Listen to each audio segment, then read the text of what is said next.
വില നിങ്ങൾ എന്തുകൊണ്ട് പറയുന്നില്ല എന്നുള്ളൊരു പരാതി പറഞ്ഞിട്ടുണ്ടായിരുന്നു. അപ്പോൾ അത് മാക്സിമം നമ്മളിവിടെ പരിഹരിച്ചിട്ടുണ്ട്.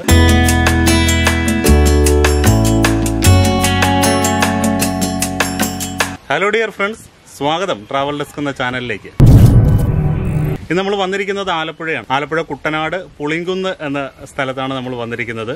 ഇവിടെ ഇന്നത്തെ വീഡിയോയിൽ നമ്മൾ ഷെയർ ചെയ്യാൻ ആഗ്രഹിക്കുന്ന വിഷയം പെസന്റ് എന്ന ഇനത്തിൽപ്പെടുന്ന പക്ഷികളുടെ ഡീറ്റെയിൽ ആയിട്ടുള്ള കാര്യങ്ങളാണ് നമ്മളിന്ന് ഷെയർ ചെയ്യുന്നത്.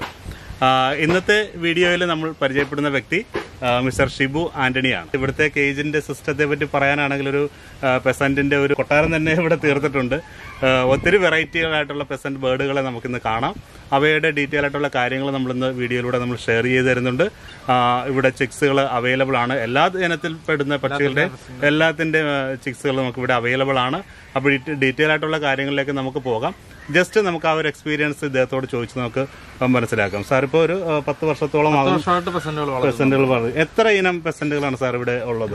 ഇപ്പം 8-9 വെറൈറ്റി പെസന്റുകൾ അവൈലബിൾ ആണ്. ഇതെല്ലാത്തിനും ഓരോ പേരുകളില്ല അല്ലേ? എല്ലാത്തിനും പേരുകളുണ്ട്. ഓരോന്നിനും ഓരോ പേരുകളുണ്ട്. അതെ അതെ. ഇത് വെച്ചാൽ എക്സോട്ടിക് ആണ് അല്ലേ? എക്സോട്ടിക് ബേർഡുകളാണ്. Okay okay. പിന്നെ എന്തൊക്കെ പേരുകളാണ്?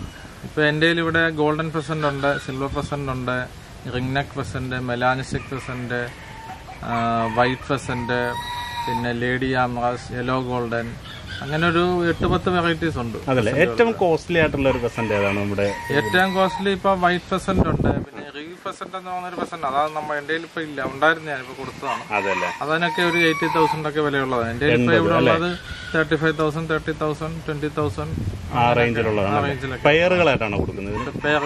പെയറിന്റെ റേറ്റുകൾ എല്ലാത്തിന്റെ തന്നെ ചിക്സ് ഉണ്ട്. ചിക്സ് ആകുമ്പോൾ വില കുറഞ്ഞിരിക്കും. 8,000, 10,000, 12,000 സ്റ്റാർട്ടിങ് ഏത് റേറ്റ് ആയിരിക്കും? സ്റ്റാർട്ടിങ് ഒരു 8,000, 7,000 മുതലുണ്ട് അല്ലേ? ഓക്കെ. ഏത് ടൈമിലായിരിക്കും ഇതിനെ സെയിൽ ചെയ്യുന്ന ഒരു കണ്ടീഷനിലേക്ക് വരുന്നത്? ഇപ്പൊ സെയിലിന്, അതായത് നമ്മളിപ്പം ബ്രീഡായി ഫെസന്റ് എന്ന് പറഞ്ഞാൽ സീസണൽ ബ്രീഡിംഗ് ആണ്.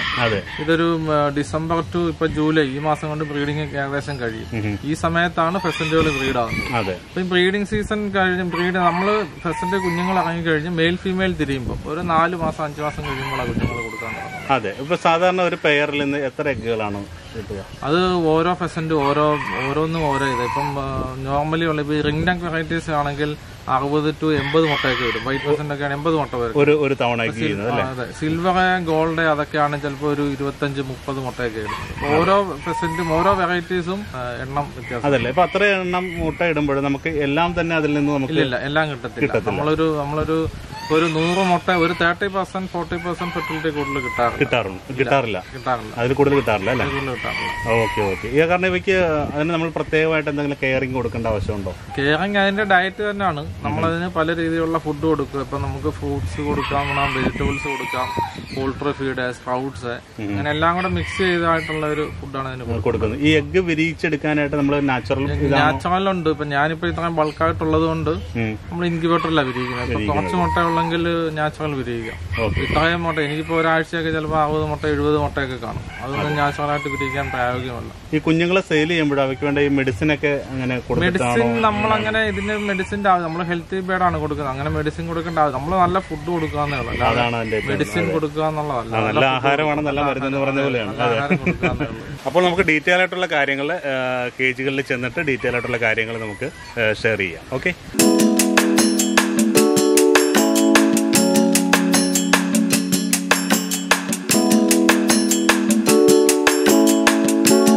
ഇപ്പൊ സാറിന്റെ കയ്യിലുള്ളത് ഏത് ഇനത്തിൽപ്പെടുന്ന ബേർഡാണ്? ഗോൾഡൻ പെസന്റ് ആണോ അല്ലേ? ഗോൾഡൻ പെസന്റ് എന്നുള്ള പേര് വരാൻ കാരണം ഇവയ്ക്ക് ആ ഗോൾഡൻ ഇത് വന്നിട്ട് ചൈനയിലും അവിടെ ഇവിടെയൊക്കെ ഉള്ള സാധനമാണ്. ഇതിപ്പോ ഓൾറെഡി ബ്രീഡ് ആയതാണ്. ഇതിനൊരു 4 വയസ്സോളം ഉള്ള ബേഡായത്.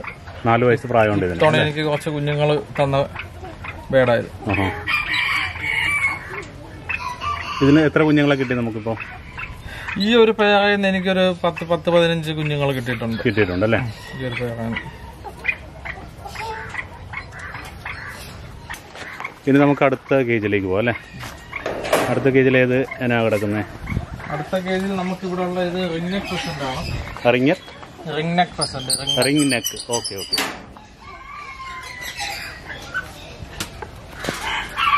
ഇപ്പൊ ഞാനിപ്പം ഒരു മെയിലിന് 4 ഫീമെയിൽ ഇട്ടിട്ടുണ്ട്. 2 to 4 ഫീമെയിൽ വരെ നമുക്ക് ഒരു മെയിലിന് ഇടാം. അതെ. ഇതെല്ലാം ബ്രീഡ് ആവുന്നതാണ്. 4 ഫീമെയിലിന് 4 ഫീമെയിൽ വരെ ഇടാം. 2 ഫീമെയിലാണ് ബെറ്റർ. ഞാൻ പിന്നെ എക്സ്ട്രാ ഫീമെയിൽ ഉള്ളതുകൊണ്ട് അങ്ങ് ഇട്ടതാണ്. അതല്ലേ? കുഞ്ഞുങ്ങളെ കൂടുതൽ കിട്ടും. അതെ.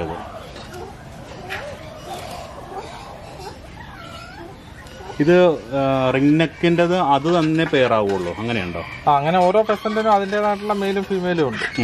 അപ്പൊ നമ്മള് ഫീമെയിലാണ്. ഇപ്പൊ ഇതിന്റെ ഫീമെയില് ഗോൾഡിന് കൊണ്ടിട്ട് കഴിഞ്ഞാൽ കുഞ്ഞുങ്ങൾ വരുന്നത് ക്രോസ് ആയിരിക്കും. അതെ. ആ ക്വാളിറ്റി ചിലപ്പോ മെയിൻറ്റെയിൻ ചെയ്യത്തില്ല.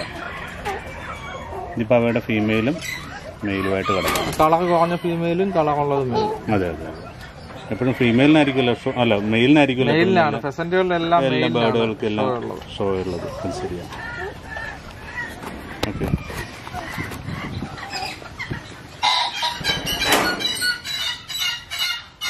ഇത് ലേഡി ആമറസ് പെസന്റ് എന്ന് പറയും. ആ പേരൊന്നുകൂടെ പറയാവോ? ലേഡി ആമറസ് അല്ലേ? ആ ഇനത്തിൽപ്പെടുന്ന ബേർഡാണ്. ഓക്കെ. ഇവയ്ക്കും ശരാശരി എത്ര കുഞ്ഞുങ്ങൾ ഇറങ്ങും? ഇത് ഈ ഫെസന്റുകളെല്ലാം തന്നെ ഒരു 30 മുട്ടയാണ് ആവറേജ് ഇടുന്നത്. അതെ. ഇതിന്റെ കുഞ്ഞുങ്ങൾക്ക് ആവറേജ് നല്ല പേരാണെങ്കിൽ നമുക്കൊരു 10 to 20 കുഞ്ഞുങ്ങൾ ഒരു പേരത്ത് കിട്ടും. നമ്മളിപ്പോ എത്ര കുഞ്ഞുങ്ങൾ ഇറങ്ങിയിട്ടുണ്ട്? ഇതിന്റെ എനിക്ക് 10-30 കുഞ്ഞുങ്ങൾ ഇറങ്ങിയിട്ടുണ്ട് മൊത്തത്തിൽ. ഇത് മാത്രമല്ല വേറെ പേരുകളുണ്ട്. അതെ. ഇത് ഞാൻ ഇവിടെ ഇട്ടിരിക്കുന്ന ഒരു മെയിലും 2 ഫീമെയിലും. പിന്നെ ഇത് ഈ കേജിൽ കിടക്കുന്ന ഏതിനാണ് ഉള്ളത്? ഇത് ബ്ലൂ മെലാനിസ്റ്റിക് പെസന്റ് എന്ന് പറയും. ബ്ലൂ മെലാനിക് പെസന്റ് അല്ലേ? മെലാനിസ്റ്റിക്. ഓക്കെ. ഈ വെയിലത്തൊക്കെ നിൽക്കുമ്പോൾ നല്ല ഭംഗിയാണ്. അതായത് നമ്മുടെ ഒരു മയിലിന്റെ ഒക്കെ ഒരു അല്ലേ? അതിന്റെ തൂവലുകൾക്ക് ഒരു മയിലിന്റെ ഒരു ഡിസൈൻ പോലെയാണ്. ആ ഒരു കളറാണ് അല്ലേ?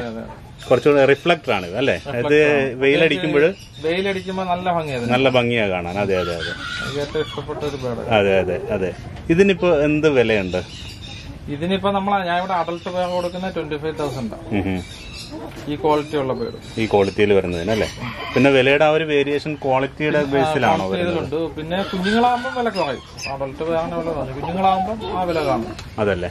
അഡൽട്ട് എന്ന് പറയുമ്പോൾ ഇവയ്ക്ക് എഗ് ചെയ്യുന്ന ഒരു പ്രായം എപ്പോഴാണ് വരുന്നത്? മെലാനിസ്റ്റിക് ഒക്കെ മിക്കവാറും പിന്നെ 1 year തന്നെ ബ്രീഡാവും. 1 year ബ്രീഡാവും അല്ലേ? ഇത് വൈറ്റ് എന്നാണല്ലേ? ഇത് വൈറ്റ് പെസന്റ്. ഇത് റിംഗ് നെക്ക് പെസന്റിന്റെ തന്നെ ഒരു മ്യൂട്ടേഷൻ ആണ്. അതിന്റെ വൈറ്റ് കളർ. അതെ. ഇവയ്ക്ക് എങ്ങനെയാണ് അതിന്റെ റേറ്റ് വരുന്നത്? എങ്ങനെയാണ്? ഇതിനും അഡൽട്ടിനൊക്കെ 20-25,000 ഒക്കെ വിലയുണ്ടല്ലേ? ഇതിന്റെ ചിക്സിനോ? ചിക്സ് വരുമ്പോ എല്ലാത്തിനും അതിന്റെ ഏജ് അനുസരിച്ച് വില കുറയും. അതെ. ഇത് നല്ലപോലെ എഗ് വിരിഞ്ഞ് അല്ലെ? നല്ലപോലെ എഗ് ചെയ്യുന്ന ഒരു ബേർഡാണ്. ഓക്കെ. 80 മുട്ടയൊക്കെ സുഖമായിട്ട് ഇടും. 80 മുട്ടയൊക്കെ ഇടും. അതല്ലേ? 80 നമുക്ക് ഏകദേശം ഒരു എത്ര പെർസെന്റേജ്? അതിനകത്തൊരു 30 ഒക്കെ കിട്ടും. അതല്ലേ? ഓക്കെ. സർ, ഈ ബേർഡ് ഏതാണ്? ഇത് സിൽവർ ഫെസന്റ് ആണ്. ഇപ്പൊ ഇതിന്റെ ബ്രീഡിംഗ് ടൈം ആയതുകൊണ്ട് വാലൊക്കെ ഇത് നല്ല വാല് വന്ന് പാലിന് നല്ല നീളമുള്ള ബേഡായി. ഇപ്പൊ ഇത് ബ്രീഡ് ആയിക്കൊണ്ടിരിക്കുന്നുണ്ട്. ഇപ്പോഴും എനിക്ക് കുഞ്ഞുങ്ങൾക്ക് തരുന്ന ഒരു ബേഡായി. അതല്ലേ? വാലിന് നമ്മൾ കട്ട് ചെയ്ത് കൊടുത്തതാണോ? കട്ട് ചെയ്താലേ ബ്രീഡിംഗ് ടൈമിൽ മേറ്റ് ചെയ്യുമ്പോഴൊക്കെ ഒടിയുന്നതാവും. ഓ, അങ്ങനെ ഒടിയുന്നതാണ്. ഓ, അത് ശരി. ഇതിനും എത്ര എഗ്ഗുകളാണ് നമുക്ക് ശരാശരി? ഇതിനൊരു 30-35 അല്ലേ? അതിൽ നമുക്ക് എത്ര എണ്ണം നമുക്ക് അതില്? അതിനകത്ത് ഞാൻ പറഞ്ഞ പോലെ ഒരു 30-40% ഒക്കെ വിരിയും നമുക്ക്. അതല്ലേ? ഇവയുടെ റേറ്റ് എങ്ങനെയാണ് വരുന്നത്? ഇതിന് അഡൽട്ടൊക്കെ ആണെങ്കിൽ ഒരു 14,000. 6 ഒക്കെ ഇപ്പൊ ഞാൻ കൊടുക്കുന്ന 7,000, 8,000 ആ റേഞ്ചിലാണ്. 8,000 അല്ലെ? ഇത് മറ്റു പെസന്റുകൾ കുറച്ചുകൂടെ സൈസ് കൂടുതലാകുന്ന അല്പം കൂടെ വലുപ്പം സൈസ്. മാത്രമല്ല ഇച്ചിരി പവർ അല്ലെ? മസിൽ പവർ കാണിക്കുന്ന കൂട്ടത്തിലാണല്ലേ? അത് ശരി. കുറച്ച് അഗ്രസീവാണ് കുറച്ചൊക്കെ അല്ലേ? ഇത് നമ്മൾ പൊതുവെ നമ്മളുമായിട്ട് മനുഷ്യരായിട്ട് ഇണങ്ങുന്ന ഒരു ഫെസന്റ്. സിൽവർ എല്ലാ ഫെസന്റും ഇണങ്ങും. പക്ഷെ നമ്മളത് കുഞ്ഞുങ്ങളെ ചെറുതായി നമ്മൾ ടൈം ചെയ്ത് നമ്മുടെ കൂടെ ഒക്കെ നടത്തുവാണെങ്കിൽ ഇണങ്ങും അല്ലേ? ഇല്ലെങ്കിൽ നമ്മൾ ഇതേപോലെയൊക്കെ ആണെങ്കിൽ ഇണങ്ങാൻ കുറച്ച് ബുദ്ധിമുട്ടായിരിക്കും. അതെ, വലുതിണക്കി എടുക്കാൻ പാടാണ്. കുഞ്ഞുങ്ങളെ ഇണക്കി എടുക്കാം. അതെ. നമുക്ക് തുറന്നിട്ട് വളർത്താൻ പറ്റുമോ? തുറന്നിട്ട് വളർത്താം. എനിക്കിവിടെ ഉണ്ടായിരുന്നു ഒരെണ്ണം. കുഴപ്പമില്ല.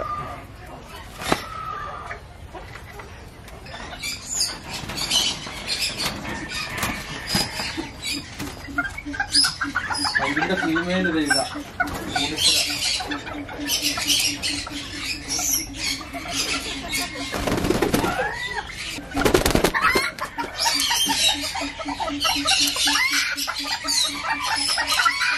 ഇത് ഏതിനത്തിൽപ്പെടുന്നു സാർ? ഇത് ഗോൾഡന്റെ തന്നെ ഒരു മ്യൂട്ടേഷൻ ആണ്. ഇത് യെല്ലോ ഗോൾഡൻ ഫെസന്റ് എന്ന് പറയും.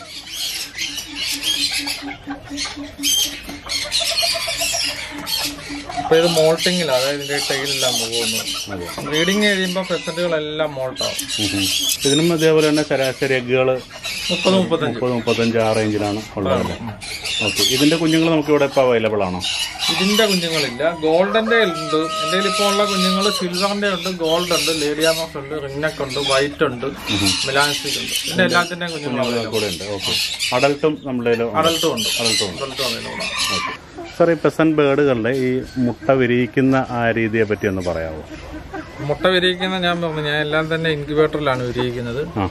ഇൻക്യുബേറ്ററിൽ അപ്പോൾ ഓരോ ബ്രീഡിനും ദിവസങ്ങൾ വ്യത്യാസമുണ്ട്. ഇപ്പൊ ഇത് റിംഗ്നെക്ക് ഫെസന്റ് 22-23 ദിവസം വിരിയും. ഇത് ഗോൾഡനും ലേഡിയാംസുമാണ് 22 ദിവസം വിരിയും. സുള്ള ഫെസന്റ് ആണ് 24-25 ദിവസം വിരിയുന്നത്. അപ്പൊ അങ്ങനെ ഒരു 2-3 ദിവസത്തെ ഗ്യാപ്പ് എല്ലാത്തിനും വ്യത്യാസമുണ്ട്. അത് ഒരേ കാറ്റഗറിയിൽ പെടുന്ന ബേർഡ്സിന് അതിൻ്റെതായ ചെറിയ വ്യത്യാസങ്ങളുണ്ട്. ഓക്കെ, ഇപ്പൊ നമ്മുടെ കയ്യിലിരിക്കുന്നത് ഏത് ബേർഡാണ്? ഇത് റിംഗ്നെക്ക് ആണ്. റിംഗ്നെക്ക് എന്ന് പറയാൻ കാര്യം നെക്കിൽ, അതിന്റെ ഈ നെക്കിലുള്ള ഈ റിങ്, ഈ ഒരു വൈറ്റ് റിങ്, അതുകൊണ്ടാണ് അതിന് റിംഗ്നെക്ക് എന്ന പേര്. റിംഗ്നെക്ക് എന്നുള്ള പേര്.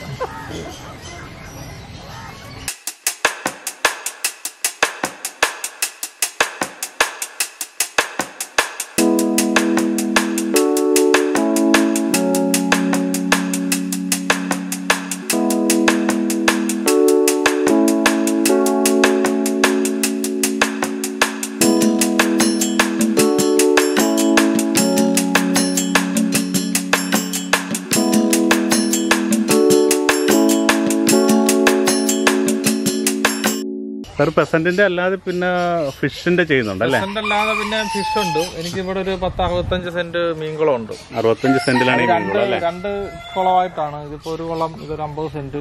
ഇതിപ്പോ ഞാൻ തിലോപ്പിയാണ് ഇട്ടിരിക്കുന്നത്. അതെ, തിലോപ്പി ഏതാണ്? റെഡ് തിലോപ്പി ഇട്ടിരിക്കുന്നത്. ഇപ്പൊ എത്ര മാസമായിട്ടുണ്ടാവും? ഇപ്പൊ ഞാൻ ഇട്ടത് 2 മാസമായിട്ടുണ്ട്.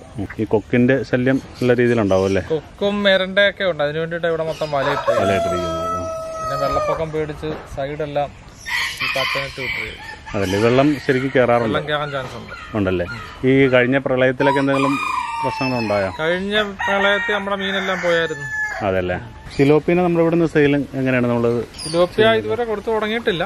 തിലോപ്പിയ ഞാൻ ഉദ്ദേശിക്കുന്നത് റീറ്റെയിൽ കൊടുക്കാനായിട്ടാണ്. അതാ നമുക്ക് ബെനിഫിറ്റ്. അതെ, ഇവിടുന്ന് കുഞ്ഞുങ്ങളെ അങ്ങനെ കൊടുക്കുന്ന കുഞ്ഞുങ്ങളിത് ബ്രീഡാകുമ്പോൾ ഇത്തവണ കുഞ്ഞുങ്ങളുടെ ഒരു വിൽപ്പന പ്ലാൻ ചെയ്ത് ബ്രീഡാവും. ഒരു 5-6 മാസം ആകുമ്പോൾ ബ്രീഡാവും. 6 മാസത്തിന് ശേഷമാണെങ്കിൽ കുഞ്ഞുങ്ങളെ കൊടുക്കാനും ഞാൻ ഇത്തവണ പ്ലാൻ ചെയ്താണ് ഇത്തവണ റെഡ് തിലോപ്പിയ ഇട്ടത്. അതെ, റെഡ് ബില്ലിയൊക്കെ ആണെങ്കിൽ നമ്മളിട്ട് വലുതായി അതിനെ പിടിച്ചു കൊടുക്കാന്നേ ഉള്ളൂ. അതെ, അപ്പൊ ഈ കുഞ്ഞുങ്ങളെ എങ്ങനെയായിരിക്കും ഇതിൽ നമുക്ക് എടുക്കാൻ പറ്റും? കുഞ്ഞുങ്ങളെ നമ്മൾ കൊടുക്കാം. നമ്മൾ ആ തീറ്റ ഇടുന്നിട്ട് എന്തെങ്കിലും വലയിട്ട് പിടിക്കാം. അങ്ങനെ പിടിക്കാൻ പറ്റും അല്ലേ? പിടിക്കാൻ പാടൊന്നുമില്ല. ഇതുങ്ങളെ പിടിക്കാൻ ഈസിയാ, വല കൊണ്ട് കോരി എടുക്കാന്നേ ഉള്ളൂ. അതല്ലേ. ഇത് മറ്റേ മീനുകളെ വിളിച്ചിട്ട് ഇണക്കമുള്ള മീനാന്ന് തോന്നുന്നു. നമ്മളിപ്പോ അങ്ങോട്ട് ഇറങ്ങിയാലൊന്നും നിങ്ങൾ ഓടത്തില്ല. നമ്മുടെ ഇവിടെ കിടന്ന് ചുറ്റി കളിക്കത്തേ ഉള്ളൂ. ഓ അതല്ലേ. അപ്പോൾ പ്രിയ സുഹൃത്തുക്കളെ, ഇന്നത്തെ വീഡിയോയുടെ വിശേഷങ്ങൾ ഇവിടെ അവസാനിക്കുകയാണ്. അപ്പോൾ ഇന്നത്തെ വീഡിയോയിൽ നമ്മൾ അത്യാവശ്യം കാര്യങ്ങളെല്ലാം പറഞ്ഞിട്ടുണ്ട്. അവയുടെ വിലയും കാര്യങ്ങളും എല്ലാം ഡീറ്റെയിൽ ആയിട്ട് തന്നെ പറഞ്ഞിട്ടുണ്ട്. അവയ്ക്ക് വേണ്ട ഫുഡും പരിചരണവും മുട്ട വിരിയിക്കുന്ന രീതിയും അത്യാവശ്യം ബേസിക് ആയിട്ടുള്ള കാര്യങ്ങളെല്ലാം തന്നെ ഈ കുറഞ്ഞ സമയത്തിനുള്ളിൽ അദ്ദേഹം നമ്മുടെ ചാനലിന് വേണ്ടി ഷെയർ ചെയ്ത് തന്നിട്ടുണ്ട്. പലരും നമ്മുടെ ചാനലിൽ ആവശ്യപ്പെട്ടിരിക്കുന്ന ഒരു കാര്യം, കോമൺ ആയിട്ടുള്ള കാര്യങ്ങളിൽ ഒന്ന്, ബേർഡുകളുടെ വില നിങ്ങൾ എന്തുകൊണ്ട് പറയുന്നില്ല എന്നുള്ളൊരു പരാതി പറഞ്ഞിട്ടുണ്ടായിരുന്നു. അപ്പോൾ അത് മാക്സിമം നമ്മളിവിടെ പരിഹരിച്ചിട്ടുണ്ട്. പിന്നെ എല്ലാ ബേർഡുകൾക്കും അതിൻ്റെതായ ക്വാളിറ്റി അനുസരിച്ചുള്ള വില കൂടിയും കുറഞ്ഞും അങ്ങനെയൊക്കെയാണ്. അത് സ്വാഭാവികമായിട്ടുള്ള ഒരു വേരിയേഷൻസ് ആണ്. അപ്പോൾ നമ്മുടെ ചാനലിലെ ഇത്രയും കാര്യങ്ങൾ ഡീറ്റെയിൽ ആയിട്ട് പറഞ്ഞു തന്ന ഷിബു ആൻ്റണിക്ക് ട്രാവൽ ഡെസ്കിൻ്റെ പേരിലുള്ള നന്ദി അറിയിക്കുന്നു. അതോടൊപ്പം തന്നെ ഇദ്ദേഹത്തെ നമുക്ക് കോൺടാക്ട് ചെയ്യാവുന്നതാണ്. അതെ, ഓക്കെ. അപ്പോൾ അതെ, വാട്സാപ്പ് നമ്പറും കോൺടാക്ട് നമ്പറും എല്ലാം നമ്മുടെ വീഡിയോയിൽ കൊടുക്കുന്നുണ്ട്. തീർച്ചയായിട്ടും പുതിയതായിട്ട് വളർത്താൻ താല്പര്യമുള്ളവരുണ്ടെങ്കിൽ എന്നെ മെസ്സേജ് അയക്കുക. ഇപ്പൊ എന്റെ നിന്ന് വാങ്ങിക്കണമെന്നില്ല, എനിക്കറിയാവുന്ന കാര്യങ്ങൾ നിങ്ങൾക്ക് പറഞ്ഞു തരുന്നതായിരിക്കും. പുതിയതായിട്ട് സെറ്റ് ചെയ്യണമെന്നുണ്ടെങ്കിൽ അതിനുള്ള കേജിന്റെ ഡീറ്റെയിൽ എന്ത് വേണമെങ്കിലും നമ്മളെ എന്ത് സപ്പോർട്ടും തരുന്നതാണ്. ഓക്കെ, അപ്പൊ ഇവിടെ നമുക്ക് ചിക്സുകൾ എല്ലാ ബേർഡുകളുടെയും ചിക്സ് അവൈലബിൾ ആണ്. അതേപോലെ തന്നെ അഡൽട്ട് പെയറുകൾ നമുക്ക് അവൈലബിൾ ആണ്. അപ്പോൾ ഏത് സമയത്തും നിങ്ങൾക്ക് ഇദ്ദേഹത്തെ കോൺടാക്ട് ചെയ്യാം. അപ്പോൾ അടുത്ത വീഡിയോയിൽ നമുക്ക് വീണ്ടും കാണാം. Thank you very much. By.